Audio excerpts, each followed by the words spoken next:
It's really late, or I suppose early here, and in classic Crumlin fashion, I completely forgot to record the intro. So, this week, we've got dashes, their particles, their sounds, and resolving the mob issue from last week.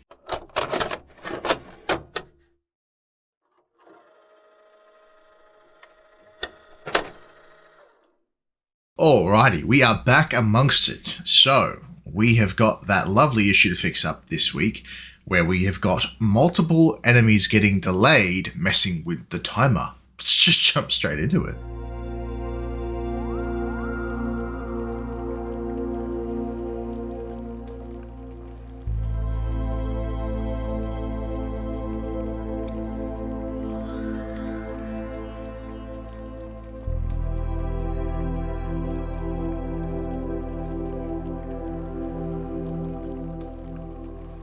Alright, I've got that working so quick. I think, let me check the recording.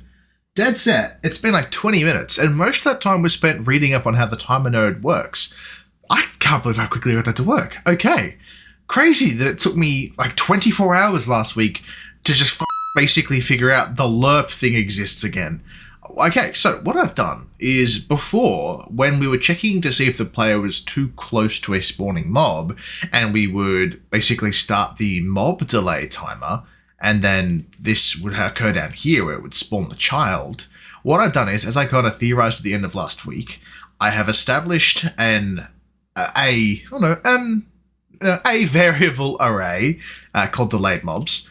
And if you don't know what an array is, it's basically like a list. So inventories in video games are usually arrays. You can add to them, you can take away from them, but ultimately it's a list that you can set a limit for, or that you can technically have be unlimited in size. So what I'm doing is, if the player is too close to a mob to spawn, the warning spawn function occurs, which is what spawns in that warning picture. Then it sets the mob to spawn variable, which I guess technically this is no longer necessary. I could just drop the mob straight in. Regardless, currently it's setting a mob to spawn to be the mob that was going to spawn, but the player is too close. We then append, which basically means add to, that list, that array, with those details, and we activate another function called delay timer. Delay timer, this was just for debugging to make sure it's working. The delay timer creates a temporary timer for 1.5 seconds, which is the same amount as the mob timer was, and we await its timeout, which is basically what this entire thing down here was. But we're creating a temp timer, we're waiting for it to time out, and once that line has occurred and the time has elapsed, then we're adding a child to the scene, which is from the delayed mobs array, and it is the one that is in the front. So it is the mob that was first added to the list. When we add this pop in front, it's also removing that mob from that array. So, layman's terms, now what happens is we create a temporary timer, and when it expires, we spawn in the first mob that is meant to. And what we get is this. So hopefully I can get this happening pretty quickly. Maybe if I hang around like one, spawns. There we go. We no longer have that weird issue. Every mob that needs to be delayed is, and it retains all of its original data. Ooh. And it works fairly well. Oh, man, that was satisfying to get done so quick. Well, on that note, I think that's the end of this task. I think I can now officially program the warning system over. Because it works, and it just works, and it's flawless. Can't put it in done yet though, because I now have to go and playtest it, which is awesome, but I don't really have anyone I can have playtest this right now. So instead, I might move on to adding an extra feature. Something I've been thinking about for a little while is, part of the risk of the game is when you're hit, you're done, but it could be nice if players got a second chance. I'm wondering what that may be. Something else one of my original playtesters brought up as a part of the feedback was they would have liked the idea to be able to do a dash. And I think that seems like a fun system to implement. I have made a dash during my time in university for a sort of top-down dungeon crawler puzzler that we made. So hopefully that doesn't take too long to implement. Mind you, that was like 3 and a bit years ago. Alright, I've made up the things that need doing. Getting up on the audio, find the effect. I have added a new type, which is a programming, so I need to program the dash system. I've updated the warning system to be that new programming type. Let's get into it. Okay, I think I've landed on Swoosh 2 by Makoto-AE. I am going to cut it down so that it's just this bit here. I think that's going to work just nicely. Alright, I've brought it across to Audacity. Now I just need to take out the bits I want. I think that will do it. Yeah, let's give that a go. Okay, we can move this across to... Well, I suppose I should have done that first. And we can put that over to awaiting approval. Next, we need the effect. Now... Ooh, geez. Back when I was using Unity, I would develop some kind of... I think they were called active effects or special effects. I don't quite remember what the Unity system was called. I wonder if Godot has some kind of particle system. It was called a particle system. I wonder if Godot has some kind of particle system, and if it does, if it's worth playing around with now. Ooh, let's find out. Okay, so it turns out Godot does have a particle system, which is really not surprising. But having never touched it or looked into it, I went and watched a quick video then. It doesn't seem all that bad. It seems pretty simple to put the particle together into a way that looks decent. Where I think we're going to run into troubles, and it's only because of my lack of experience, is that with a dash, the player is going to be moving in one direction, and the particles are going to go the other way.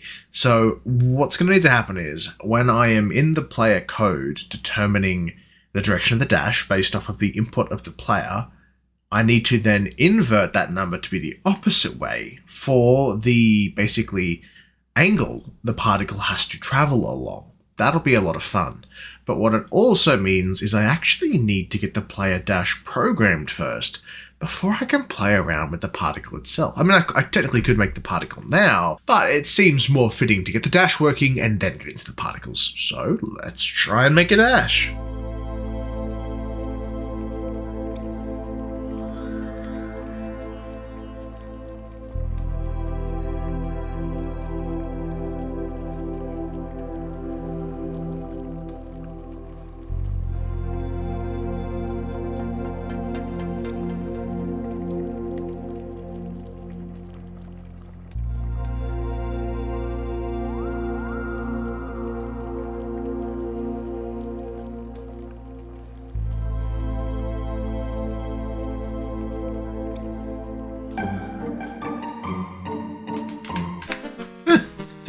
That was a shit attempt. Okay, we're going to test it. It may work. Not flawlessly, it's not done, but theoretically it will move at a very quick speed in the direction I hold it before I dash, well, going into the dash, and I won't be able to change the movement during the dash, and then when the dash ends I should be back to it. So let's find out. It would appear as though I have set... Yes, that would make sense. Let's fix that very quickly. Okay. Moving around, we're dashing. Oh, no. Non-existent function start timer in scene tree. Oh, I've done it. What I need to type needs to be... create timer. Well, that's just silly of me.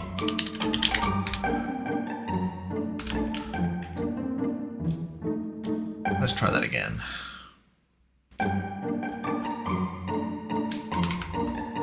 Nope, I'm infinitely dashing. Oh. Oh, let's find out what's causing that. So what's happening? If dash is pressed, move is enabled, then I can dash. Dash velocity is set to velocity. Move enabled equals false. Can dash equals false. Dash. If, that's fine. If is dashing, dash velocity is equal to normalizing that times the dash speed. Position is being changed by that velocity times the delta. And if we're not dashing, we're just doing the normal position change. Now, what's happening is the dash is starting, we're disabling movement, being able to change the direction once it started. Can dash is set to false. So what's enabling this change is if we are dashing. So down here in dash, is dashing should be getting set to false when this timer goes out, which is set to the length of the dash cooldown. And then movement enabled is getting set back to true.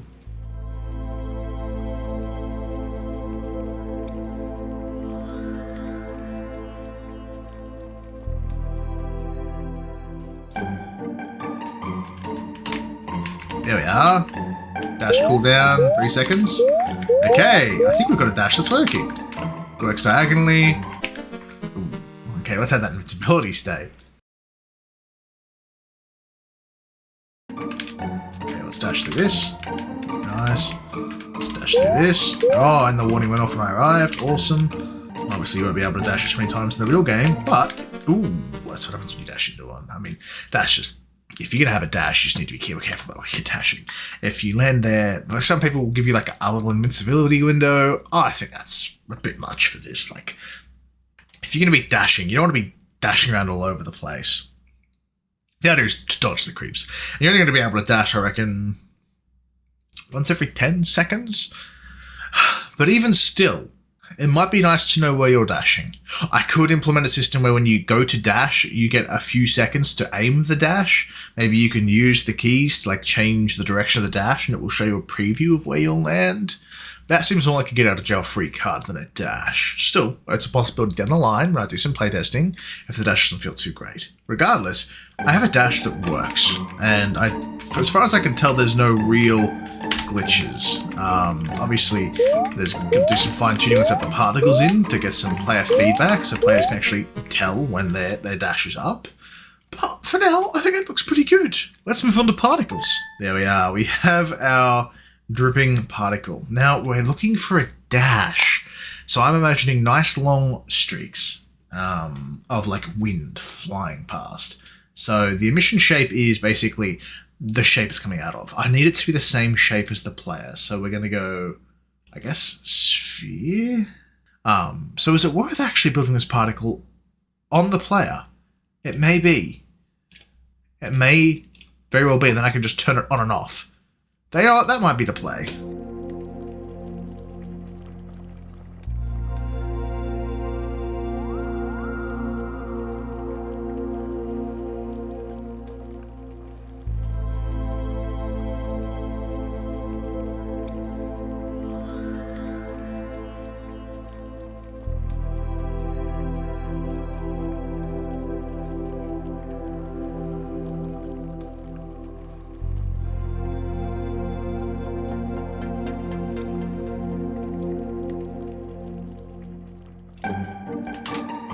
I think that actually was it. I genuinely think that was it. Yeah, I just had to hit negative. Hell yeah! Okay, we've got a working dash with a particle system. Obviously, it's not a crazy particle, but it works for now.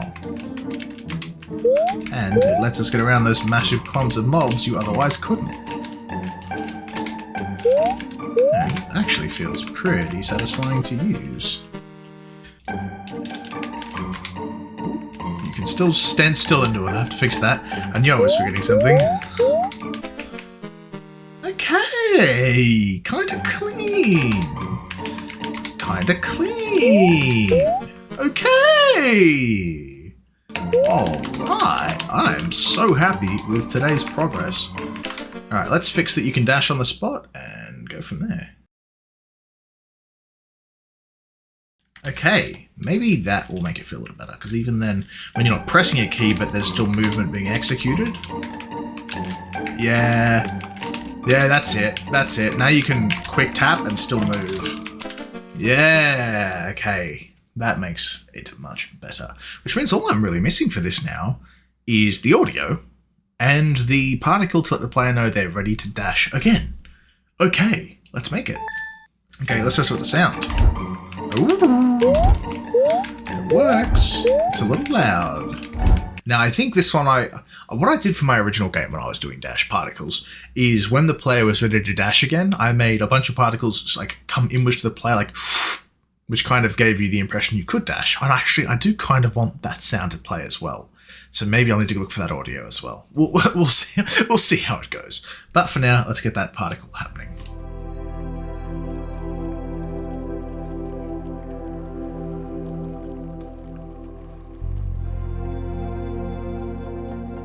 Okay, and there we have it. If we go ahead and give that a crack, we've got the dash that works. The refresh has a sound, let you know the dash is back, and the little particle system.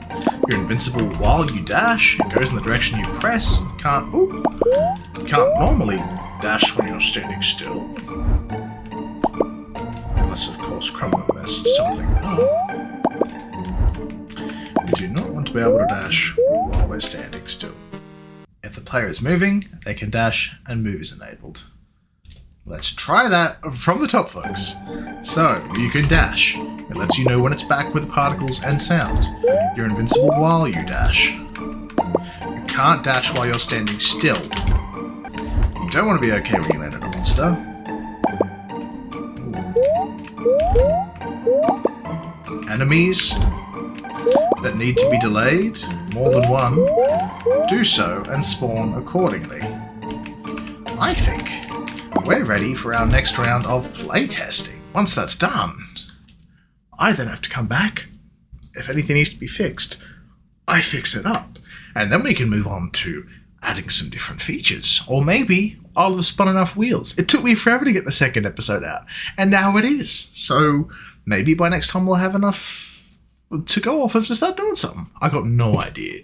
Regardless, that's it for programming for the week. I am going to go and work on some character designs for a different project I'm working on, but none of that's for here. So, thank you so much for taking the time out of your day to watch this. I really appreciate it. If you're new around here and you're somehow still watching, please consider liking and subscribing. I'm going to actually provide the downloadable link for this playtest down in the description. If you'd like to play through it and tell me what you think, I'll include it in the playtesting notes, and maybe some iterations and recommendations you make down below will get implemented next week. Thanks again, guys.